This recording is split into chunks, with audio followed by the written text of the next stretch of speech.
So you've just bought your new house and the dream has come true, except the garden leaves a lot to be desired. Well, it's good to get your bones right early. Have a look at this backyard here, and here's the house.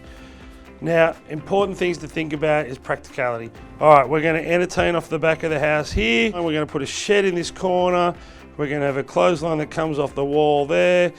And we're probably going to store the bins out the back here so we're not staring at them all the time. And we might even put in a little compost bin across the back because we're going to reuse the mulch.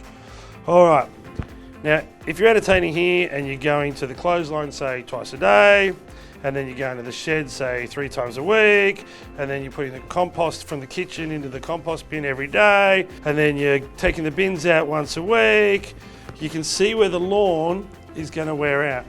Now, a good practical thing to do at the start, so you don't have the problem later on, is put some stepping stones from your entertaining area or the back of your house forward to where those areas are.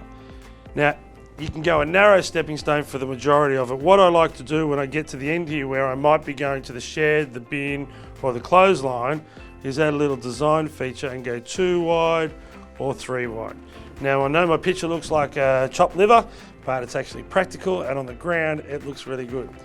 As far as how far do you space them apart, there's 2 ways to do it. You can lay them down dry and see where they sit so you can make them fit. You can be a mathematician with a calculator, but I guarantee you'll get it wrong. What I like to do is imagine this piece of paper is my paver. I lay it using the spacer of a brick. Once that one's done, I pick the brick up and I put it here, and I lay the next paver. That means the spaces between all of my steppers is 110. When I get towards the end, I just marry them in and you'll never notice the difference.